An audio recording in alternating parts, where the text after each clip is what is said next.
What's up, y'all? Welcome back to my channel, Cooking with Just Janai. I am Janai, Jenai, not Janae, not Janaya, just Janai. Leave it at the I. Today, I'll be talking to you guys about what led me to become a vegetarian. So, about in my high school year, when I was in high school, my senior year, my first semester of my senior year, I caught a bacteria in my stomach called H. pylori. The scientific name for that is Helicobacter pylori. I think I'm saying that right. So I caught that bacteria in my stomach around November, December-ish. I first started noticing changes in my body. Uh, Thanksgiving Day, I wasn't able to eat pretty much anything. I ate like a scoop of macaroni and like one piece of turkey, and I was completely full as if I had eaten like a 5-course meal or something like that. So I knew that wasn't normal, but I didn't really think anything of it because I was on my cycle. So I figured, well, maybe it's just because it's that time of the month, and I typically am not. My appetite isn't as big when it's around that time of the month for me. So just going along, I was going to school, like everything was fine, like nothing was wrong, but people started noticing the change on my body before I even did.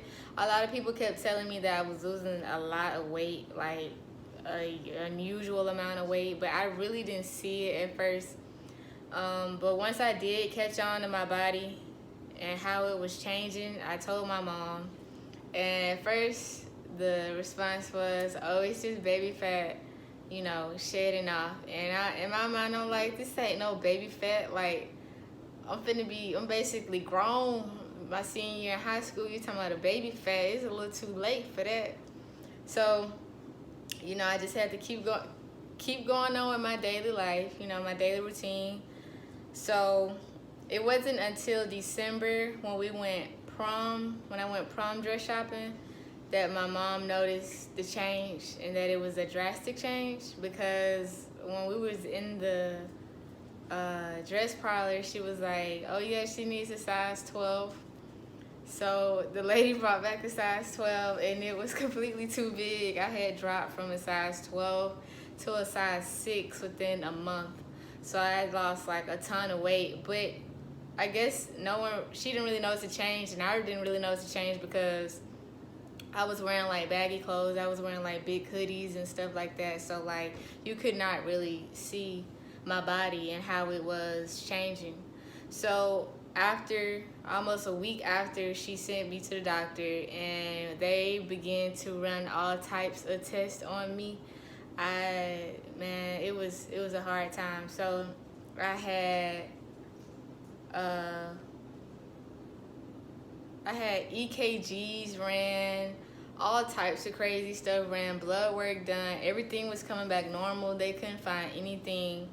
And it wasn't until about the middle of January that I went to see my pediatrician, because the ER, they just didn't know what to do at that point. So they sent me to my pediatrician, and I remember it was like a Monday I went in, I was a certain weight, and then like that Thursday I went in, I had dropped a total of 3 pounds that fast. So I wasn't doing anything, I wasn't working out, I was just sleeping, and yeah, that's really it, just sleeping all the time. Like I didn't have any energy because I wasn't getting any nutrients or anything that my body needed, so all I could do was sleep. Even at school, I wasn't doing anything, I wasn't as active as I was at school. I was really tired in school, so I really didn't know like what was going on. It felt like I was like disappearing, just like disappearing out into the universe, like I was finna die. That's why I felt on the inside. I was like, man, these people can't find out what's wrong with me, and I'm steadily basically disappearing. I was losing so much weight, it felt like I was disappearing. So afterwards, after my pediatrician couldn't find anything wrong with me, she sent me to a GI doctor, gastroenterologist doctor, if I think I'm saying that right. So they also performed several tests on me. I had to do a blow test. I had to get an endoscopy done. And with the endoscopy, basically it was a procedure. They put me to sleep, and they put like a camera on a tube down my throat, and it went all the way into my digestive tract. And at that point, that's when they saw like everything that was going on in my stomach. I had like bumps. It looked like little rashes. Some areas it looked like little pockets I had in my stomach. But within getting that done, before I had got the blow test done, and I had to drink a liquid and blow in a bag. It was a real simple procedure. The liquid wasn't too bad. It wasn't nothing intolerable. But before all of that, I had to get like ultrasounds done on my stomach, CAT scans, all types of crazy stuff done. Like I was out of school, going to the doctor, going to the ER, getting all types of stuff done just to see what was wrong with me. And it wasn't until after the blood test and the endoscopy that they found out that I had the bacteria H. pylori. And H. pylori is basically a bacteria that enters your stomach or your digestive tract, and it basically eats your stomach lining. And you can get that from like contaminated foods, dirty water, anything not clean, utensils, things like that, anything you put in your mouth. You can also get it from other body fluids from other people. So after they found out, I had to take several rounds of medication, and I don't remember the name of the medication, but I think it was like an antibiotic and another one, and it left like a metallic taste in my mouth. It was real nasty. Even though it was a pill, the effects it had on my body, it left like a real nasty metallic taste, like I was eating a penny all day. It was just real nasty.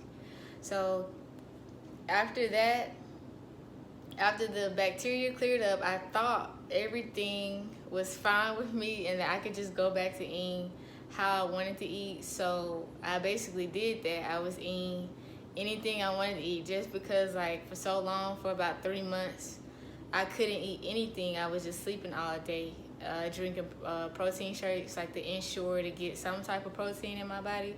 So I was really tired of that, really.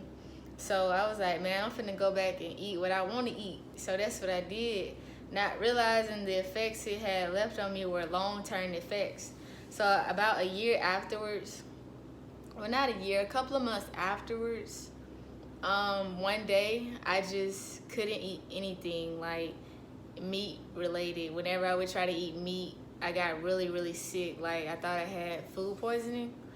But I didn't go to the hospital for it because I just figured, well, I had ate some shrimp, so I figured, well, yeah, it had to be the shrimp. So, like, I just figured it was food poisoning, so I let it run its course. And then after that, I was trying to eat, like, stuff I would typically eat, and was noticing I was getting extremely sick. So I started having to take note on what I could and couldn't eat. And within that, I also had to go back to the GI doctor because my mom didn't know what was going on. And he told me that maybe I needed to go see like a psychiatrist or someone like that, just because I was starting my freshman year of college. So he was like, well, it could just be a lot of stress that you're undergoing. But in my mind, I'm looking at this man like, no, you didn't just say that. I am not crazy. Like, something is really wrong. So my dad came with me that time, and he suggested, well, maybe she go on an alkaline diet. And he just looked like, yeah, no, that'll work, and just totally disregarded that whole situation. So we left. He tried to give me some medicine, but I took it for like a couple of weeks. But then I was like, man, I'm not finna keep taking this medicine. Y'all don't even know what's wrong with me. Y'all just giving me stuff, like treat me like I'm like a test dummy or something, like I'm a pig in a lab or something like that. But I wasn't going for it. So I told my mom, I was like, I am not taking these pills anymore. So from then on, I had to just start watching what I ate. I made like a little journal. Whatever I ate, I would write down the effects that it had on my body. So I noticed meat, too much processed foods, even fruit I could not eat anymore. The bacteria in my stomach, it had eaten my lining up so much that anything acidic that touched my stomach would set off a reaction. I remember one time I had made a smoothie with just fruits, all types of berries, blueberries, raspberries, blackberries, and strawberries with some almond milk. And I drank it thinking like, okay, since I can't eat the meat, I must be able to eat fruit. Within 5 to 10 minutes, I was rushed to the hospital. I was in an unbearable amount of pain. I was screaming at the top of my lungs. Like, I've never felt pain like that. It was so bad that it was like paralyzing. So from then on, I realized fruit was out. Even though I realized fruit was out, I was still trying to eat the fruit. So like one day I was at work, somebody brought in some fruit. It looked so good. It was like pineapples, kiwis, strawberries. So I ate it, and I had to quit work and I had to go lay down in one of the booths. I was in so much pain. I was crying. I had to call my mama to come get me because it was just too bad. I also one time I tried to eat some grapes, leaving my friend dorm room. She was going to UAB at the time, so I was visiting her at her dorm room. She had some grapes, and she had just turned to being vegan herself. So I was like, all right, I'll eat some grapes because I could, I thought, whatever. So I ate the grapes, and within 5 to 10 minutes, again, I was in a lot of pain. I couldn't even drive back. I had to sit there and let it run its course. So when I was in the hospital, when I had to be rushed to the hospital because of that, they didn't know what was going on, so they just gave me like this I guess like an anti-acid medicine. I would drink it, and it did settle my stomach.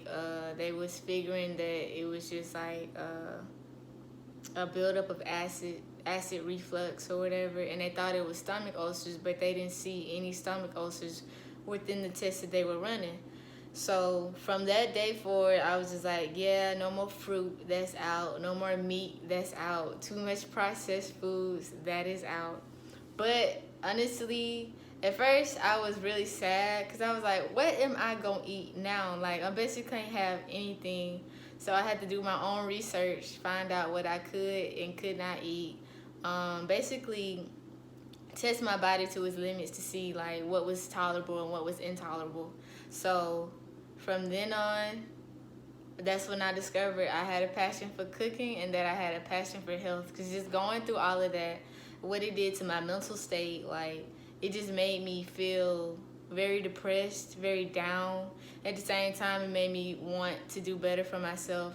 It made me want to be healthier, live a better lifestyle. So from that day forward, I've been vegetarian ever since, and I have not been really sick. I rarely get sick now. I used to get sick a lot. I rarely get sick. I don't have to go to the hospital anymore. I only had to go to the hospital like a couple of months ago because I had kidney stones. That's another story for another day though. But yeah, so ever since then, I've been vegetarian, and I do not regret it. At first I did, but I don't now. I feel like it was God's way of leading me into a direction that I needed to be in now and walk into my full purpose. So yeah, I hope you all enjoyed my little story time on H. pylori and its effect on me and leading me to become vegetarian. I hope you all enjoyed. Do me a favor, like and subscribe to my channel so we can keep in contact, so I can keep sharing personal stories, recipes I've created, new dishes I want to try, even me going to different restaurants and showing people what they can and can't eat. And yeah, peace.